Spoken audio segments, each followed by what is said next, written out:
My daughter's hands were shaking when I saw her, not from fear, she'd learned to hide that, but from trying to balance a stack of dirty plates that were bigger than her arms.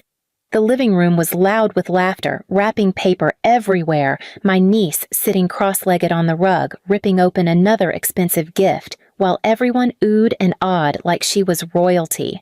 But my daughter? She wasn't allowed near the gifts. She wasn't even allowed to sit. She was standing by the hallway wearing the too big sweater my mom slapped on her so she doesn't embarrass us.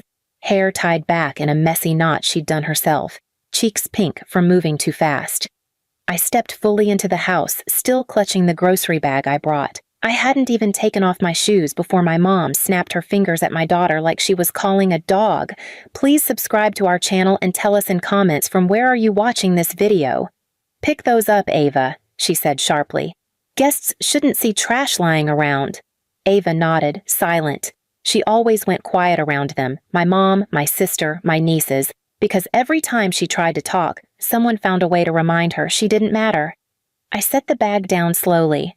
Mom, I said, I told you she wasn't helping with anything today. She's here to relax. My mom turned toward me with that thin, dangerous smile that meant she'd already decided I was wrong. Relax? She repeated. What does she need to relax from? She's 9. She's still a kid, I said. Let her sit. Let her at least watch. Oh, please. Her voice cut me right off. Across the room, my sister Lena rolled her eyes so hard I thought they'd get stuck. She's being dramatic again, Lena muttered loudly to the guests. She always acts like her kid is made of glass. My mom crossed her arms, chin up like she was giving a speech. Kids should contribute. That's how they learn their place. Some kids are born to serve, not shine. A few people laughed. My stomach flipped. Ava heard it. I saw it in the way her shoulders tensed, hands gripping the plates tighter. I walked toward her, but my mom stepped in front of me. Where do you think you're going? She asked. To help my daughter. No, she snapped. You will not undermine me in my home. That girl has gotten spoiled since moving out with you. She leaned closer, lowering her voice so only I heard the end. Don't forget who kept you alive. Don't act like you're better now. I felt the old panic rise in my throat, the kind I thought I had buried, the kind they trained into me as a kid, the kind that whispered, don't cause trouble, don't argue, just survive.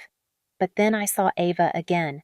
She was crouched on the floor, picking up fallen gift wrap someone had stepped on, doing it carefully so she wouldn't make noise. My own child, cleaning around expensive presents she wasn't allowed to touch. I forced my voice steady. Let her stop, I said. That's it. I'm not asking. My mom's expression curdled. I didn't give birth to you so you could turn around and question me. She's not your property, I shot back. Lena chimed in from the couch, pulling a new designer sweater out of a box. Oh my God, if she wants to help clean, let her. She's good at it. She's quiet. She tossed the unwanted tissue paper toward Ava's feet. See? She's already right there. Ava flinched.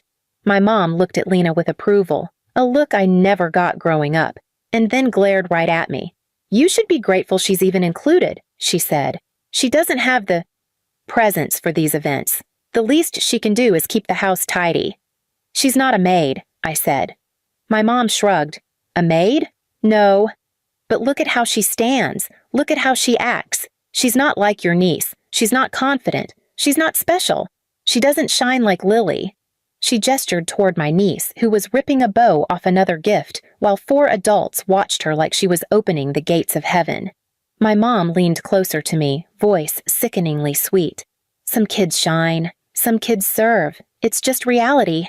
That line hit me in the chest, harder than any slap she'd ever given me.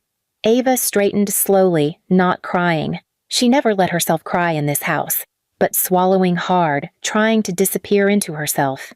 I knelt beside her. Ava, I said quietly, you don't have to pick that up. You can sit with me. Before she could nod, my mom barked, No, she'll finish what she started. She didn't start anything, I said. She started existing, my mom snapped. And from the minute that happened, she's been an obligation. So she will show gratitude. Ava froze, confusion in her eyes because she didn't understand what she'd done wrong. I did. She'd been born to me, the daughter my parents never wanted.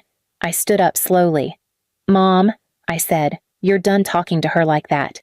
She stepped closer, voice dropping into the tone she used when she wanted me small. "You don't get to tell me what to do in my own house.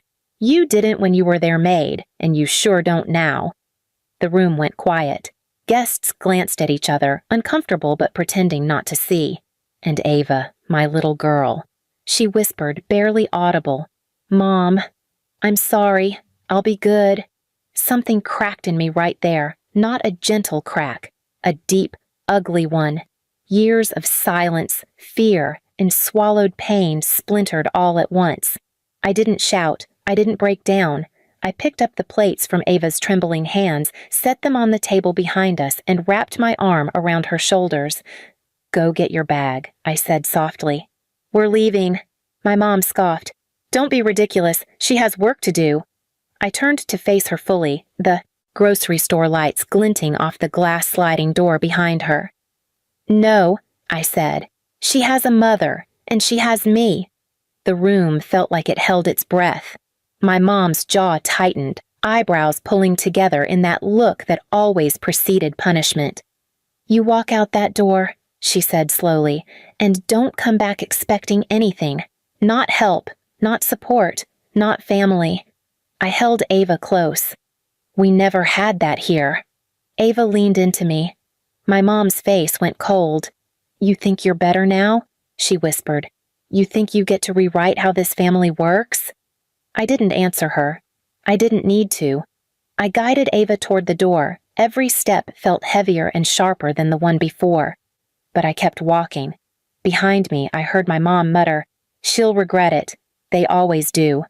Then she laughed, that same soft, poisonous laugh she gave earlier. "Some kids are born to serve, not shine," she repeated. Ava flinched again. I opened the door, letting cold air rush in, and led her outside. And as I closed it behind us, I realized something. My mom thought this was the end of the story. She had no idea what was coming next. Ava barely spoke on the drive home. She sat curled up in the passenger seat, sweater sleeves pulled over her hands, staring out the window like the world outside made more sense than anything happening inside her head. Every few seconds, she wiped her palms against her thighs, a nervous habit she'd picked up from years of being told to stay useful. The streetlights flickered across her face as we drove, and I kept glancing over at her, wishing I could erase the whole night from her memory. "Mom," she finally whispered. "Yeah, baby?" I kept my voice soft so she wouldn't shrink again. "Grandma said I don't shine. Is that true?" My chest tightened so hard I had to swallow before answering. "No, absolutely not. She says things to make people small. That doesn't make them true." Ava nodded, but her eyes stayed on her lap, and I knew. The damage was sitting in her bones, not her ears. When we got home, she went straight to her room, and I went to the kitchen. I sat at the table, hands wrapped around a cold glass of water I didn't drink, staring at the front door like my mom would burst through it and drag us back. She had that power once, not anymore. My phone buzzed. A text from Lena. "You caused a whole scene. Mom is furious. You should apologize so Ava can come next time." Next time? As if this humiliation was a recurring event I should accept. Another text. "You know Ava doesn't fit in. Let her help next time instead of acting special." I locked my jaw until it hurt. Then a message from my mom. "Bring her over tomorrow to finish what she didn't do today. She needs discipline. You do too." I stared at those words in the dim kitchen light. My pulse didn't speed up. My hands didn't shake. Nothing. Just realization. They actually believed they owned my child. They believed I would fold. They believed the guilt they raised me on would still work. But they forgot something important. Ava wasn't raised by them. She was raised by me. And she deserved a mother who didn't let other people decide her worth. I walked to her room quietly and pushed the door open. She was sitting on her bed, hugging a pillow to her chest, her eyes red. Not wet, just tired in a way a 9-year-old should never feel. "Want to sleep with me tonight?" I asked. She nodded without speaking and climbed into my room, settling under the blankets like she was trying to disappear. I held her until her breathing steadied. When she fell asleep, her small hand gripped my shirt like she was afraid I'd slip away. I stared at the ceiling for a long time, thinking about the years I spent believing everything my mom ever said, that I was ungrateful, that Lena deserved better, that I should be thankful for scraps. They wanted Ava to live that same story. They wanted to shape her the way they shaped me, obedient, quiet, ashamed. But Ava had something I never had, me. And I wasn't going to lose her to them, not for tradition, not for appearances, not for their twisted version of love. The next morning, the plan came to me in pieces, not dramatic or fiery, practical, real. It started when I opened the fridge and saw the stack of groceries I bought for my parents last week. Every month I sent something, food, supplies, money, just to avoid hearing the lectures about family responsibility. My mom used it. Lena expected it. Everyone counted on it. They didn't just treat Ava like the maid. They treated me like the provider they could insult. So I made coffee, sat at the table with my laptop, and began cutting the cords one by one. Automatic payments? Canceled. Grocery delivery to their address? Stopped. The monthly family responsibility contribution? Gone. Every link they had to my wallet severed in under 10 minutes. Not poetic, not symbolic, just real consequences. Ava wandered in as I was finishing the last cancellation, hair messy, eyes still heavy from sleep. "What are you doing?" she asked. "Changing things," I said. "For us."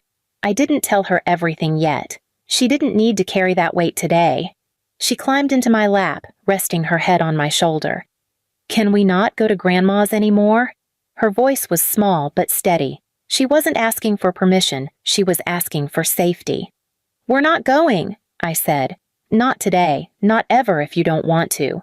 She let out a shaky breath, then closed her eyes, relief softening her whole face. While she leaned on me, my phone buzzed again. "Mom, Lena, Mom, again. Where are you? Ava needs to be here by 11. Don't make this harder on her. Answer me. You're failing her. She is supposed to serve today." I looked down at Ava's tiny fingers curled against my sweatshirt. No, not today, not ever again, but the texts kept coming, switching from demands to insults to threats, like the cycle they always used to control me. Only this time, something had changed. They didn't know it yet. But the last person they should have pushed was a mother with nothing left to lose. Because now that Ava had seen their cruelty with her own eyes, I wasn't just protecting myself, I was protecting her future. And my revenge would do the same thing. Not poetic, not symbolic, simple, practical, inescapable, just like what they'd tried to make of us. I waited until Ava was in the living room drawing, her little legs swinging off the couch, the morning sun warming her face. She looked peaceful, the kind of peace she never had around my family. That alone told me everything I needed to know. My phone buzzed again. "Mom, if you don't bring her, I'll come get her myself. She needs discipline." That was it. The line that crossed whatever was left. I stood, grabbed my keys, slipped on my shoes, and headed out the door. Not to their house, not to argue, not to beg for decency, but to end the entire cycle they thought they owned. I drove straight to the community office, the one that handled neighborhood residency documents, local activity permissions, household declarations, custody confirmations. Everything my mom relied on to claim grandmother rights whenever she wanted to yank control back. I sat across from the clerk, a tired-looking woman with glasses perched low on her nose. "How can I help you?" she asked. I took a breath. "I need to update all household and emergency contact records. Remove any names except mine." She typed quickly. "And who are you removing?" "My mother, my sister, every adult from that household." She stopped typing and looked up. "Permanently?" "Yes," I said. "Permanently." It wasn't poetic. It wasn't symbolic. It was paperwork. the thing they never thought I'd use because they assumed I'd always be too scared. By the time I finished signing, my hands were steady. My breath was even. Every record now showed one guardian, one contact, one person in charge of Ava's life, me. No one else could claim authority. No one else could pick her up. No one else could speak for her. No one else could access her school records or medical information. No one else could make decisions. They were erased from the system they used like a weapon. When I got back home, Ava looked up from her drawing. "Where'd you go?" she asked. "I made sure Grandma and Aunt Lena can't tell you what to do anymore," I said. She blinked, confused for a second. Then her whole face shifted, like a weight slid off her shoulders. "Really?" she whispered. "Really?" Her smile was small but real, the kind she only ever gave me, the kind they never earned. My phone rang again. "Mom." I let it ring until it stopped. Then another message, this time all caps. "You think you can cut us off? You owe us. You owe this family. Bring her back. She's supposed to learn her place." I didn't reply. Not out of fear, out of certainty. Then I blocked her, blocked Lena, blocked every number tied to that house. Ava watched me quietly, knees tucked under her chin. "What happens now?" she asked. I sat beside her, pulling her close. "Now," I said softly, "now you get to shine." She leaned her head on my arm, and for the first time in years I felt the house settle. Not heavy, not tense. Just ours. No more orders. No more insults. No more cleaning up after people who treated her like she was born to serve. They lost access. They lost control. They lost the power they'd used like a leash for decades, and I didn't need to yell, threaten, or destroy them. All I had to do was pull the plug on the life they built on us. Ava exhaled slowly and whispered, "Thank you for choosing me." I kissed the top of her head. "I always will." And this time, the silence that followed wasn't fear, it was freedom. Please subscribe to our channel and tell us in comments from where are you watching this video.